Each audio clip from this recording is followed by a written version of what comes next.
राजस्थान और तेलंगाना में विधानसभा चुनाव के लिए प्रचार जोरों पर। प्रधानमंत्री नरेंद्र मोदी और विभिन्न राजनीतिक दलों के वरिष्ठ नेताओं ने दोनों राज्यों में जनसभाओं को संबोधित किया। भाजपा ने तेलंगाना के लिए अपना चुनावी घोषणा पत्र जारी किया। धर्म आधारित कोटा समाप्त करने और घोटालों की जांच के लिए आयोग गठित करने का वायदा किया। उत्तराखंड में निर्माणाधीन सिलक्यारा सुरंग में फंसे 40 मजदूरों को सुरक्षित बाहर निकालने के लिए राहत और बचाव कार्य जारी। उत्पादन से जुड़ी प्रोत्साहन योजना के अंतर्गत कंपनियां सूचना प्रौद्योगिकी हार्डवेयर सेक्टर में लगभग 3,000 करोड़ रुपए का निवेश करेंगी। और आईसीसी विश्व कप में भारत और ऑस्ट्रेलिया के बीच कल अहमदाबाद में फाइनल मैच को लेकर पूरे देश में उत्साह का माहौल।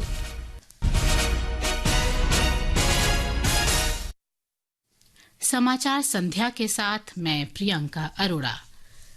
राजस्थान और तेलंगाना में विधानसभा चुनाव के लिए प्रचार चरम पर है।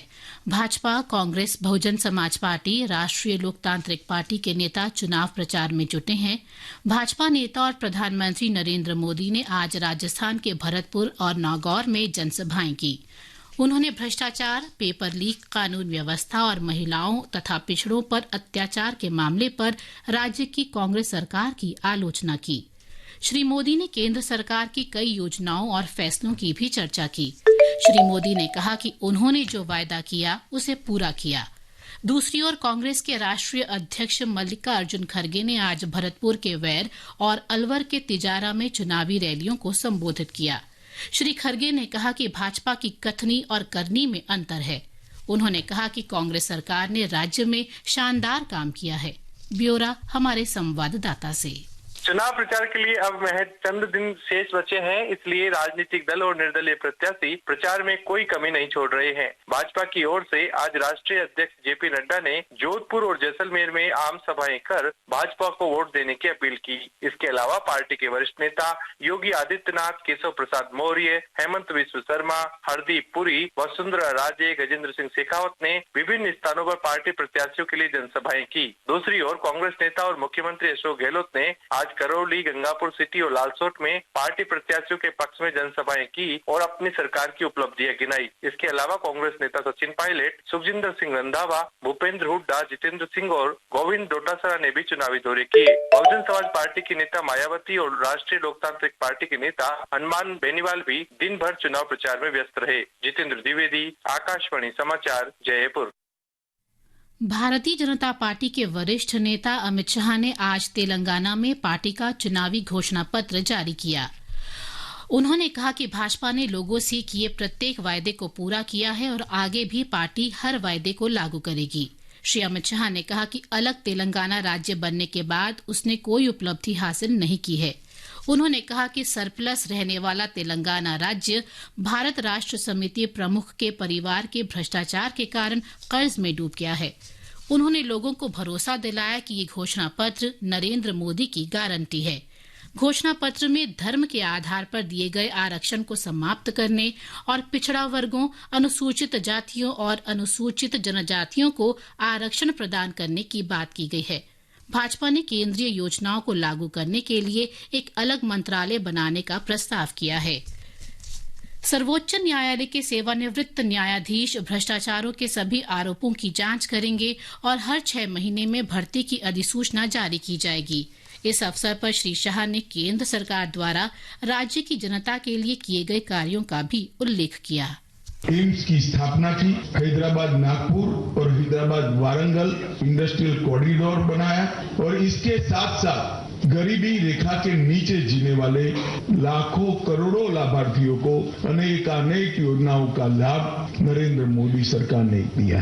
किसान सम्मान निधि 40 लाख लाभार्थियों को हर साल 6,000 रुपया देने का काम किया। 54 लाख गरीबों के घर में नल से जल पहुंचाए। 1,90,00,000 लाभार्थियों को कोरोना से अब तक फ्री ऑफ कॉस्ट राशन मिलना चालू है। श्री अमित शाह ने नलगोंडा में एक जनसभा में कहा कि धर्म के आधार पर दिए गए असंवैधानिक आरक्षण को रद्द किया जाएगा और अनुसूचित जातियों तथा अनुसूचित जनजातियों को आरक्षण दिया जाएगा। उधर भारत राष्ट्र समिति प्रमुख के चंद्रशेखर राव का जनगांव जिले में चुनाव प्रचार का कार्यक्रम है। एमआईएम प्रमुख असदुद्दीन ओवैसी नामपल्ली विधानसभा क्षेत्र में घर घर जाकर चुनाव प्रचार कर रहे हैं। इस बीच प्रसिद्ध फिल्म अभिनेत्री विजय शांति दोबारा कांग्रेस पार्टी में शामिल हो गई हैं।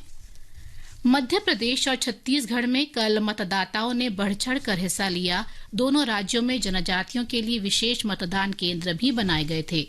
छत्तीसगढ़ के रायपुर उत्तर विधानसभा क्षेत्र के सभी मतदान केंद्रों का प्रबंधन महिला कर्मचारियों ने कर इतिहास रचा। छत्तीसगढ़ में कल हुए मतदान में 75.88% मतदाताओं ने अपने मताधिकार का उपयोग किया।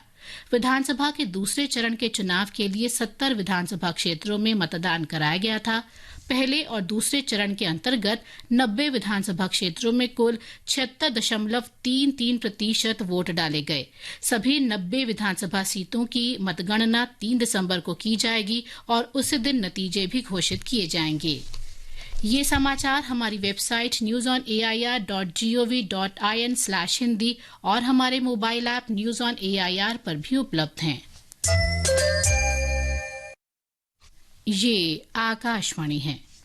उत्तराखंड के उत्तरकाशी जिले में निर्माणाधीन सिलक्यारा सुरंग में फंसे 40 मजदूरों को सुरक्षित निकालने के लिए राहत और बचाव कार्य आज लगातार 7वें दिन भी जारी है। प्रधानमंत्री कार्यालय भी स्थिति पर नजर रखे हुए है और राज्य सरकार के साथ लगातार संपर्क में है। इस बीच प्रधानमंत्री कार्यालय में उप सचिव मंगेश घिड़ियाल ने आज घटनास्थल का दौरा किया और राहत बचाव कार्यों का निरीक्षण किया। उन्होंने इस संबंध में आवश्यक निर्देश भी दिए। दूसरी तरफ मुख्यमंत्री पुष्कर सिंह धामी ने आज देहरादून में वरिष्ठ अधिकारियों के साथ सिलक्यारा सुरंग में चलाए जा रहे राहत और बचाव कार्यों की समीक्षा की।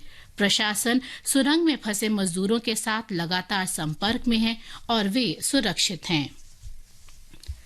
इलेक्ट्रॉनिकी और सूचना प्रौद्योगिकी मंत्री अश्वनी वैष्णव ने आज घोषणा की कि उत्पादन से संबद्ध प्रोत्साहन योजना PLI के दूसरे चरण में सूचना प्रौद्योगिकी हार्डवेयर सेक्टर की 27 कंपनियां लगभग 3,000 करोड़ रुपए का निवेश करेंगी। श्री वैष्णव ने नई दिल्ली में बताया कि इन कंपनियों में से 23 कंपनियां जल्द ही सर्वर, लैपटॉप और टैबलेट उत्पादन शुरू कर देंगी। शेष कंपनियां 90 दिनों के भीतर उत्पादन शुरू करेंगी। श्री वैष्णव ने कहा कि इससे लगभग 2 लाख रोजगार के अवसर उपलब्ध होंगे। उन्होंने बताया कि आगामी दिनों में भारत $30 करोड़ लागत के इलेक्ट्रॉनिक साजो सामान तैयार कर लेगा। I am very happy that the industry is moving at the pace at which our Prime Minister Modi ji wants the country to move. These 27 applications will lead to about investment of 3,000 crore rupees, additional production of about 3,50,000 crore, direct employment of about 50,000, indirect employment of about 1,50,000. So total employment about 2 lakh will be created using this scheme and the production. सूचना और प्रसारण मंत्रालय दिव्यांगजनों के लिए सुलभ और सुगम मानक उपलब्ध कराएगा, जिससे वे विभिन्न कार्यक्रमों को समझ सकें और उसमें भाग ले सकें। सूचना और प्रसारण सचिव अपूर्व चंद्रा ने आज नई दिल्ली में आकाशवाणी समाचार से बात करते हुए ये जानकारी दी। श्री चंद्रा ने कहा कि नरेंद्र मोदी सरकार दिव्यांगजनों की प्रतिभा को बढ़ावा देने के लिए विभिन्न योजनाएं चला रही है। इस बार पैरा एशियाई खेलों में भारतीय पैरा एथलीटों ने 111 पदक जीतकर देश को गौरवान्वित किया है। Government, of course, has been trying to promote the talent of the Divyangjan, and as we saw this year also, that one of the largest contingents went to the Asian Games, and 111 medals were won by the Divyangjan, bringing credit and pride to our country. And apart from that, we in the Ministry of Information and Broadcasting are also coming out with accessibility standards, so that Divyangjan can enjoy the programs which are being made, and we participate in such programs. Manipur में सुरक्षा बलों ने आज बिष्णुपुर जिले में तलाशी अभियान चलाया और हथियार तथा गोला बारूद बरामद किया। पुलिस रिपोर्ट में कहा गया है कि सेना, केंद्रीय रिजर्व पुलिस बल और मणिपुर पुलिस ने आज सुबह मोइरिंग थाना क्षेत्र के गांव ओयम्मा माखोंग में छापा मारा। ये समाचार आकाशवाणी से प्रसारित किए जा रहे हैं। ताजा समाचार जानने के लिए आप हमारे Twitter handle @AIR News Hindi को फॉलो कर सकते हैं। समाचार संध्या में आपका फिर स्वागत है। भारत और ऑस्ट्रेलिया के बीच अहमदाबाद में कल विश्व कप फाइनल का खुमार पूरे देश पर छाया हुआ है। फाइनल मैच अहमदाबाद के नरेंद्र मोदी स्टेडियम में खेला जाएगा। मैच दोपहर 2 बजे शुरू होगा। प्रधानमंत्री नरेंद्र मोदी और ऑस्ट्रेलिया के उप प्रधानमंत्री रिचर्ड मार्ल्स सहित कई गणमान्य अतिथियों के मैच देखने की संभावनाओं के मद्देनजर सुरक्षा व्यवस्था कड़ी कर दी गई है। पश्चिम रेलवे क्रिकेट प्रशंसकों की भारी संख्या को देखते हुए मुंबई से अहमदाबाद के बीच विशेष सुपर फास्ट ट्रेन भी चला रहा है। इस बीच गुजरात के मुख्यमंत्री भूपेंद्र पटेल ने कल के मैच के लिए एक उच्च स्तरीय बैठक में सुरक्षा, सफाई और यातायात प्रबंधन की व्यापक समीक्षा बैठक की। मैच से पहले वायुसेना की Surya Kiran एरोबॉटिक team air show करेगी। रक्षा मंत्री राजनाथ सिंह ने आज सिंगापुर में INA आर्मी स्मारक पर पुष्पमाला अर्पित कर नेताजी सुभाष चंद्र बोस को श्रद्धांजलि दी। इंडोनेशिया की 2 दिन की यात्रा के समापन पर भारत लौटते हुए सिंगापुर पहुंचे थे। रक्षा मंत्री ने भगवान विष्णु के श्रीनिवास पेरुमुल मंदिर में पूजा अर्चना भी की। छठ पूजा के दूसरे दिन आज छठ व्रतियों ने खरना का अनुष्ठान किया। इस अवसर पर पूजा अर्चना के बाद छठ व्रतियों ने खीर और रोटी के रूप में प्रसाद ग्रहण किया। खरना के साथ ही छठ व्रतियों का 36 घंटे का कठिन निर्जला उपवास शुरू हो गया है। कल विभिन्न छठ घाटों पर श्रद्धालु अस्ताचलगामी सूर्य को प्रथम अर्घ्य अर्पित करेंगे। दूसरा अर्घ्य सोमवार सुबह उदय होते हुए सूर्य को अर्पित किया जाएगा। इसके साथ ही ये 4 दिवसीय पर्व संपन्न हो जाएगा।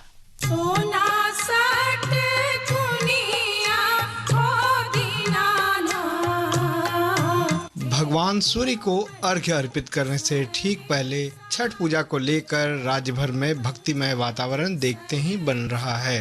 हर गली कूचे और इलाके में बज रहे छठ के लोकगीत और संगीत ने वातावरण को विशेष बना दिया है। छठ घाटों को आकर्षक रोशनी से सजाया गया है। बड़ी संख्या में श्रद्धालु नदियों के किनारे, पोखरों और तालाबों पर बने छठ घाटों पर कल और परसों अर्घ्य अर्पित करेंगे। शहरी इलाकों में बड़ी संख्या में लोगों ने अपने घरों की छत पर ही अर्घ्य को लेकर कृत्रिम कुंड बनाए हैं। पटना जिले में बड़ी संख्या में श्रद्धालु गंगा किनारे छठ करने पहुंचते हैं। यहां लाखों की संख्या में श्रद्धालुओं के पहुंचने को देखते हुए सुरक्षा के व्यापक इंतजाम किए गए हैं। धर्मेंद्र कुमार राय, आकाशवाणी समाचार, पटना।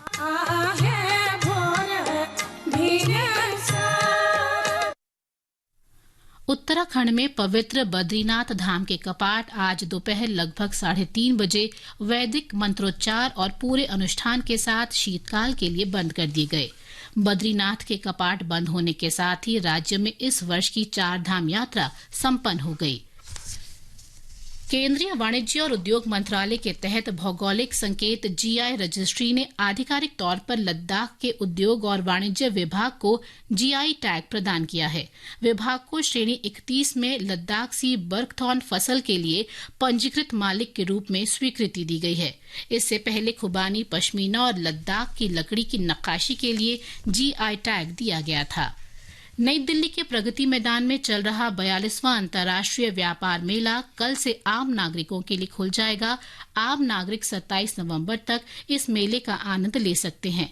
इस बार व्यापार मेले का विषय वसुधैव कुटुंबकम पर आधारित है, जिसमें 13 देशों के प्रतिनिधि अपने उत्पादों को प्रदर्शित कर रहे हैं। अंत में मुख्य समाचार एक बार फिर। राजस्थान और तेलंगाना में विधानसभा चुनाव के लिए प्रचार जोरों पर। प्रधानमंत्री नरेंद्र मोदी और विभिन्न राजनीतिक दलों के वरिष्ठ नेताओं ने दोनों राज्यों में जनसभाओं को संबोधित किया। भाजपा ने तेलंगाना के लिए अपना चुनावी घोषणा पत्र जारी किया। धर्म आधारित कोटा समाप्त करने और घोटालों की जांच के लिए आयोग गठित करने का वायदा किया।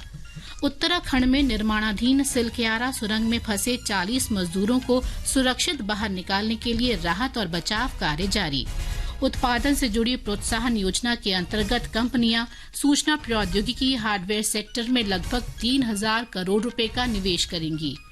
इसके साथ ही समाचार संध्या का ये अंक समाप्त हुआ। नमस्कार।